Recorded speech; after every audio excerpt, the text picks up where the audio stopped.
Hello जय हिंद दोस्तों, आशा करते हैं आप स्वस्थ होंगे। मैं विवेक अपने इस यूट्यूब चैनल करियर मिरर में आपका हार्दिक स्वागत करता हूं। आज मैं आपके लिए पॉलिटी की क्लास लेकर के आया हूं और इसमें मैं आपके साथ में भाग 3 जो कि मूलाधिकार है, मैं आपके साथ में ऑलरेडी डिस्कस कर रहा हूं। उसी का पार्ट 3 लेकर के आया हूं। अगर आपने इसका पार्ट 1, पार्ट 2 नहीं देखा है तो आप मेरे चैनल की प्लेलिस्ट में जाकर उसे ज़रूर देखें। और यदि आप मेरे चैनल पर नए हैं तो प्लीज़ मेरा चैनल सब्सक्राइब कर लीजिए, बेल आइकन को पुश कर लीजिए ताकि आपको आने वाले मेरे हर एक वीडियो की नोटिफिकेशन प्रॉपर मिलती रहे। तो बढ़ते हैं अपने इस वीडियो की ओर। और अगर आपको इस लेक्चर की पीडीएफ चाहिए तो आप मेरा टेलीग्राम चैनल ज्वाइन कर सकते हैं, जिसका लिंक इस वीडियो के डिस्क्रिप्शन में दे दिया गया है। तो बढ़ते हैं अपने इस लेक्चर की ओर। ये 6 नंबर, ये हमारा 6वां मूला अधिकार है, संवैधानिक उपचारों का अधिकार। अनुच्छेद 32 इसमें आता है केवल। ठीक है, संवैधानिक उपचारों का अधिकार अनुच्छेद 32 है। इससे पहले मैं आपके साथ में 5 मूलाधिकार डिस्कस कर चुका हूँ, जो कि क्रम से मैं आपको बताता हूँ। एक समता का अधिकार था, आर्टिकल 14 से 18। एक स्वतंत्रता का अधिकार था, आर्टिकल 19 से 22। एक शोषण के विरुद्ध अधिकार था, आर्टिकल 23 से 24। एक था धर्म की स्वतंत्रता का अधिकार, आर्टिकल 25 से 28। और एक था संस्कृत और शिक्षा संबंधी अधिकार, आर्टिकल 29 से 30। यहाँ तक मैं आपके साथ में डिस्कस कर चुका हूँ और आज मैं आपके लिए 6वां मूलाधिकार लेकर आया हूँ, संवैधानिक उपचारों का अधिकार। बात करें, ये जो 6वां मूलाधिकार है, संवैधानिक उपचारों का अधिकार, यही आर्टिकल 32 है। यही आर्टिकल 32 है, संवैधानिक उपचारों का अधिकार, अर्थात मूलाधिकारों के संरक्षण का अधिकार स्वयं में मूलाधिकार। कहने का तात्पर्य यह है कि जो हमारा 6वां मूलाधिकार है, संवैधानिक उपचारों का अधिकार, ये स्वयं एक मूलाधिकार है। कहने का मतलब, अगर आपके कोई मूलाधिकारों का हनन करता है तो आपको इनको, आपके हनन को, मतलब आपके मूलाधिकारों को संरक्षित करने का जो अधिकार है वो एक स्वयं मूलाधिकार है। ये भी कह दिया गया आर्टिकल 32 के तहत। ठीक, आपको नोट में देख लीजिए, बी आर अम्बेडकर ने इस आर्टिकल को आत्मा और हृदय कहा है, संविधान की आत्मा और हृदय कहा है बी आर अम्बेडकर ने। आपको पता है संविधान का पिता कहा जाता है इन्हें। क्यों कहा जाता है? क्योंकि प्रारूप समिति के अध्यक्ष थे।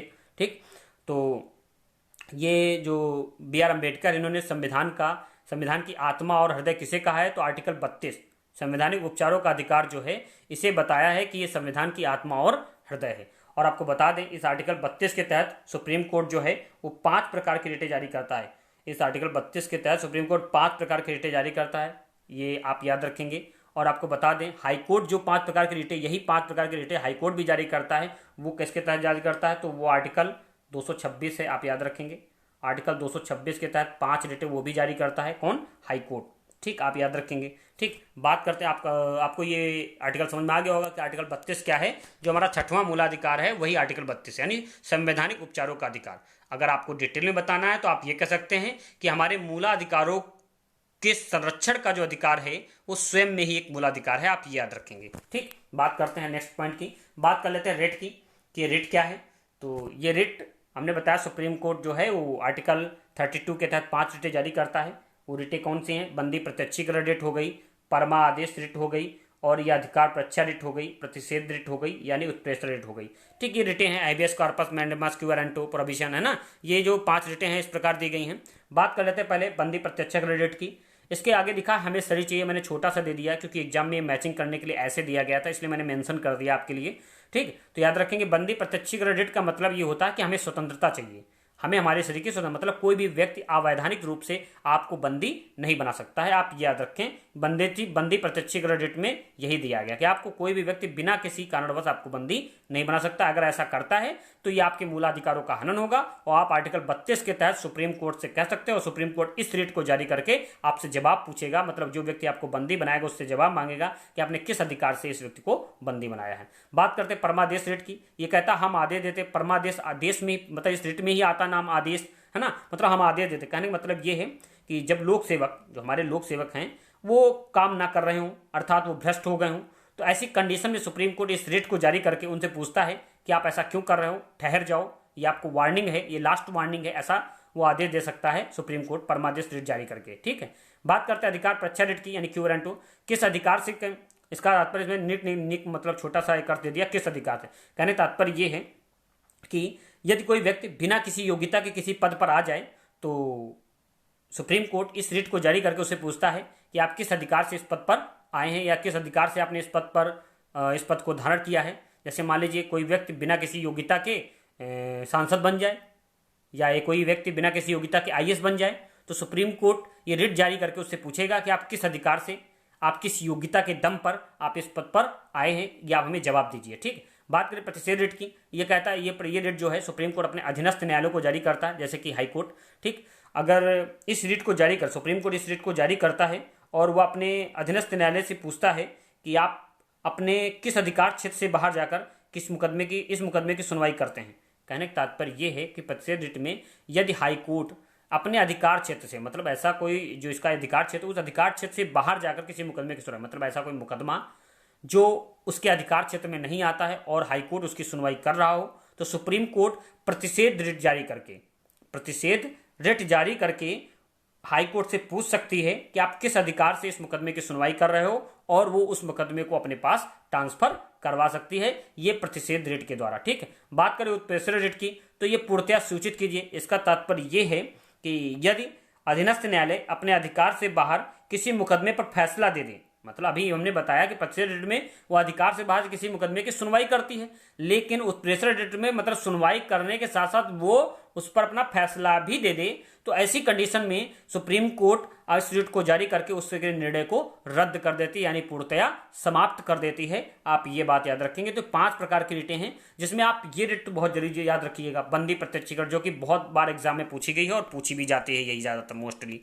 ठीक, तो ये रिटें हो गई। सुप्रीम कोर्ट ने 5 रिटें जारी करता है आर्टिकल 32 के तहत, और हाई कोर्ट यही रिटें जारी करता है आपको आर्टिकल 226 के तहत। ठीक, बात करते हैं नेक्स्ट बात करते हैं आर्टिकल 33 की।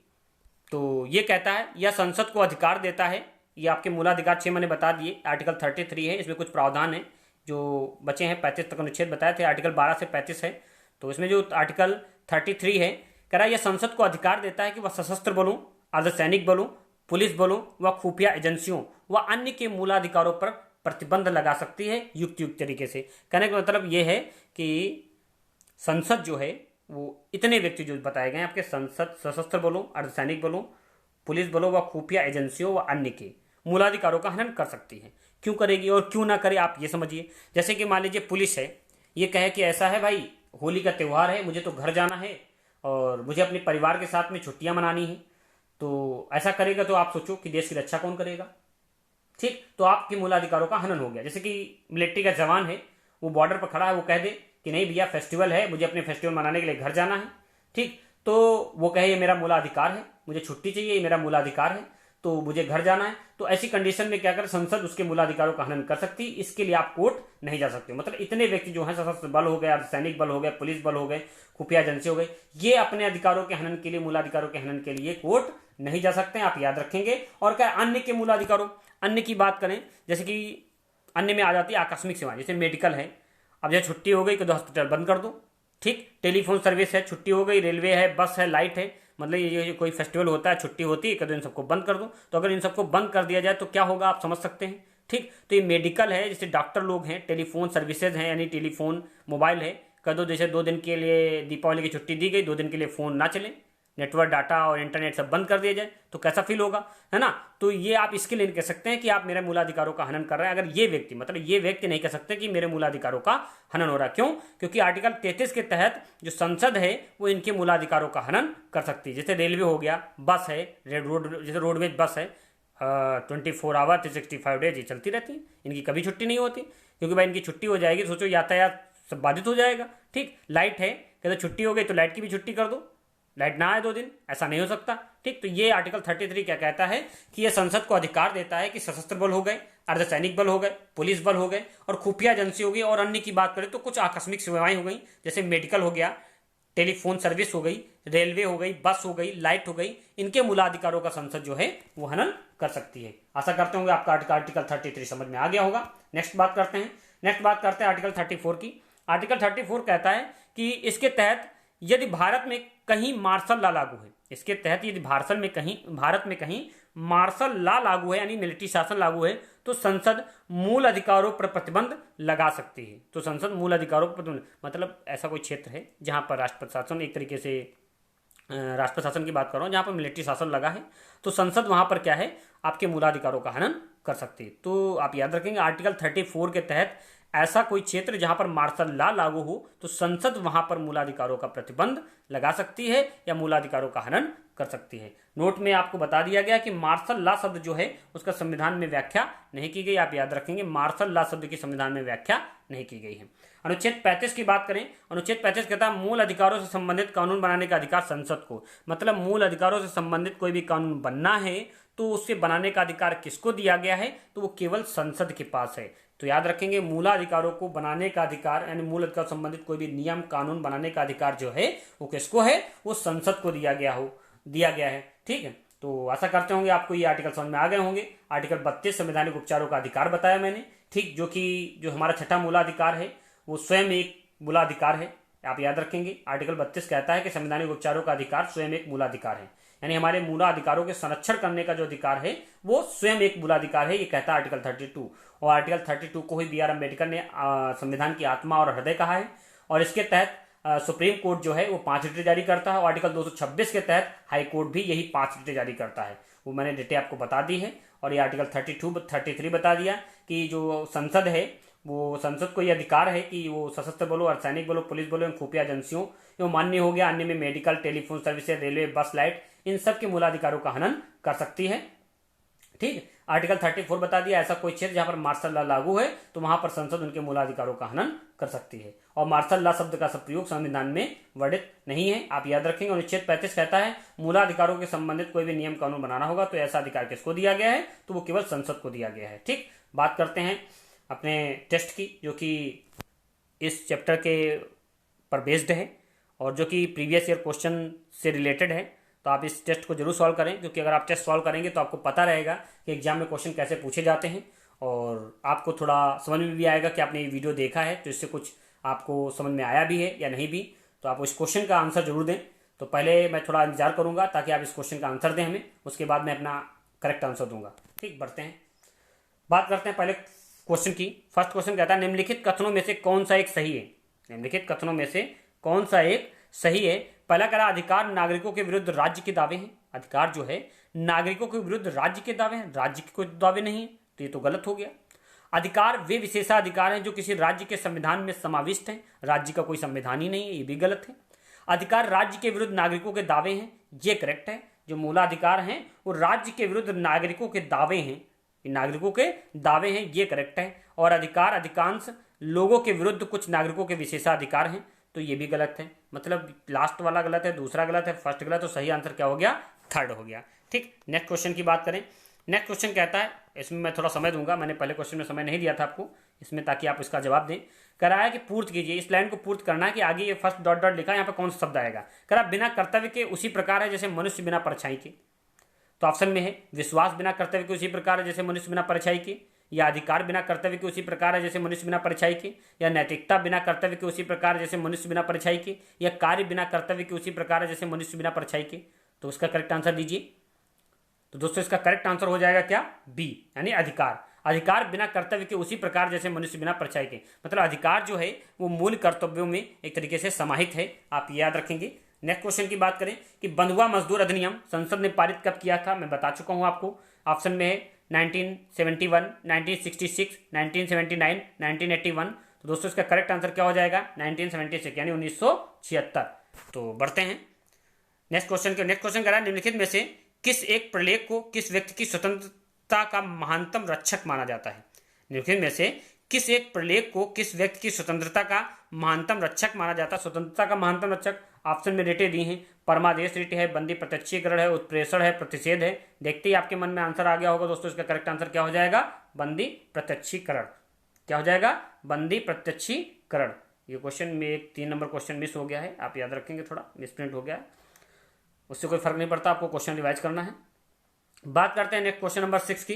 क्वेश्चन नंबर 6 क्या कहता है, प्रत्यक्ष बंदीकरण अधिनियम के अंतर्गत एक व्यक्ति बिना मुकदमा चलाए बंदी बना रहे, कोई व्यक्ति है वो बिना मुकदमा चलाए उसे कितने समय तक बंदी बनाया जा सकता है। तो ऑप्शन में 1 माह के लिए, 3 माह के लिए, 6 माह के लिए, 9 माह के लिए। तो दोस्तों आपको ये मैंने नहीं बताया है, ये मैंने क्वेश्चन में बताता हूँ आपको। इसका करेक्ट आंसर हो जाएगा 3 माह के लिए। मतलब जो पुलिस है या कोई भी पुलिस है तो 3 माह के लिए आपको पूछताछ के लिए अरेस्ट कर सकती है।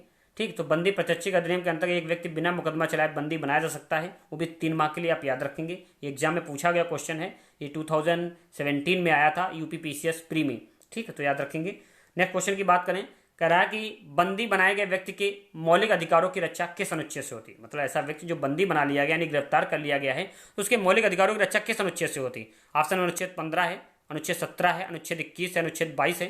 तो दोस्तों इसका करेक्ट आंसर क्या हो जाएगा, अनुच्छेद 22। अनुच्छेद 22 आपको है गिरफ्तारी के संबंध में संरक्षण देता है। आप याद रखें, अनुच्छेद 22 क्या है, वो आपको गिरफ्तारी के संबंध में संरक्षण देता है। तो बंदी बनाए गए व्यक्ति के मौलिक अधिकारों की रक्षा किस अनुच्छेद से प्रदान की जाती है, अनुच्छेद 22 के तहत। नेक्स्ट क्वेश्चन की बात करें, नेक्स्ट क्वेश्चन कहता है कि संविधान का कौन सा अनुच्छेद है जो दोष सिद्ध के संबंध में अभियुक्तों को दोहरे दंड एवं अभिशसन से संरक्षण प्रदान करता है, आपको ये बताना है। तो दोस्तों ऑप्शन में क्या है, अनुच्छेद 19 है, अनुच्छेद 22 है, अनुच्छेद 21, अनुच्छेद 20 है। क्या होगा, कह रहा दोष सिद्ध के संबंध में संरक्षण की बात कर रहा है, तो आंसर दोस्तों करेक्ट आंसर हो जाएगा अनुच्छेद 22। अनुच्छेद 22 कहता है कि अनुच्छेद दोष सिद्ध के संबंध में अभियुक्तों को दोहरे दंड से, मतलब उसे दोबारा दंड नहीं, एक व्यक्ति को एक ही दंड दिया जाएगा, अनुच्छेद 20 कहता है ऐसा। ठीक है, नेक्स्ट क्वेश्चन की बात करें। नेक्स्ट क्वेश्चन कहता है कि भारतीय संविधान में संशोधन करके शिक्षा का अधिकार कब जोड़ा गया। भारतीय संविधान में संशोधन करके शिक्षा का अधिकार कब जोड़ा गया। तो आपको पता है कि शिक्षा का अधिकार जोड़ा गया था, संशोधन हुआ था, 82वां संशोधन है, वर्ष 2002 था, ये वर्ष 2002 में इसे जोड़ा गया। और इसे जो है शिक्षा अधिनियम 2009 के द्वारा इसे लागू कराने का प्रयास किया और इसे 1 अप्रैल 2010 को लागू कर दिया गया था। ये क्वेश्चन नया है और बहुत ही इंपॉर्टेंट क्वेश्चन है, जिसमें में पूछा गया है कि बिहार पीसीएस में आया हुआ क्वेश्चन है ये, कि भारतीय संविधान में संशोधन करके शिक्षा का अधिकार कब जोड़ा गया है। तो 1 अप्रैल 2010 को जोड़ा गया, आप याद रखेंगे। 1 अप्रैल 2010 को शिक्षा का अधिकार जोड़ा गया था। और ये इसका संविधान के मौलिक अधिकारों में से कब जोड़ा गया, तो इसे 82वां संविधान संशोधन 2002 के द्वारा आर्टिकल 21A जोड़ा गया था, उसके तहत शिक्षा के अधिकार को जोड़ा गया था। ठीक है, नेक्स्ट क्वेश्चन की बात करते हैं। नेक्स्ट क्वेश्चन कहता है कि संविधान के किन अनुच्छेदों के अनुसार ओबीसी यानी कि अन्य पिछड़ा वर्ग जो है आरक्षण के प्रावधान किए गए, अन्य पिछड़ा वर्ग के लिए आरक्षण के प्रावधान किए गए। तो आपको पता है आरक्षण के लिए हमने अनुच्छेद 16 बताया था, ऑप्शन में देख लीजिए। अनुच्छेद 13 से 14 गलत है, अनुच्छेद 14 से 15 गलत है, अनुच्छेद 15 में 16 और अनुच्छेद 17 में 18। तो दोस्तों इसका करेक्ट आंसर क्या हो जाएगा, अनुच्छेद 15 में 16। हमने अनुच्छेद 16 में बताया था लोक नियोजन के विषय में अवसर की क्षमता, परंतु राज्य जो कुछ कंडीशन में वो आरक्षण की व्यवस्था कर सकती है, ये भी बताया था। तो इसका करेक्ट आंसर क्या हो जाएगा, सी। तो नेक्स्ट क्वेश्चन की बात करें। नेक्स्ट क्वेश्चन कहता है संविधान के अंतर्गत मूलाधिकारों का संरक्षक कौन है। ऑप्शन में संसद है, राष्ट्रपति है, सर्वोच्च न्यायालय है, मंत्रिमंडल है। तो मैंने बताया है अभी कि मूल अधिकारों का संरक्षक किसे कहा गया है, सर्वोच्च न्यायालय को, यानी सुप्रीम कोर्ट को कहा गया। सुप्रीम कोर्ट क्या है, मूल अधिकारों का संरक्षक है। नेक्स्ट क्वेश्चन की बात करें, कह रहा है व्यक्तिगत स्वतंत्रता के लिए उच्च न्यायालय निम्नलिखित में से किस रिट को जारी कर सकती है। जब भी बात स्वतंत्रता की आती है तो याद रखना स्वतंत्रता के लिए एक ही रिट जारी की जा सकती है। ऑप्शन में परमादेश से अधिकार प्रत्यय, बंदी प्रत्यक्षीकरण, प्रतिषेध है। दोस्तों इसका करेक्ट आंसर हो जाएगा बंदी प्रत्यक्षीकरण। ठीक है, तो ये 12 क्वेश्चन मैंने करा दिए, 11 क्वेश्चन मैंने आपको करा दिए हैं टेस्ट के रूप में, जो कि based on previous year question थे। आशा करते हैं आपको ये वीडियो पसंद आया होगा। और आपसे एक रिक्वेस्ट है, अगर आपने अभी अपने चैनल का बेल आइकन पुश नहीं किया है तो उसे पुश कर लीजिए, ताकि आपको मेरे हर एक वीडियो की नोटिफिकेशन प्रॉपर मिलती रहे। ये आपसे रिक्वेस्ट है कि आप बेल आइकन जरूर पुश कर लें अपना। और अगर आपको ये वीडियो पसंद आया है तो प्लीज़ इसे लाइक करें, सब्सक्राइब करें और शेयर करें। धन्यवाद।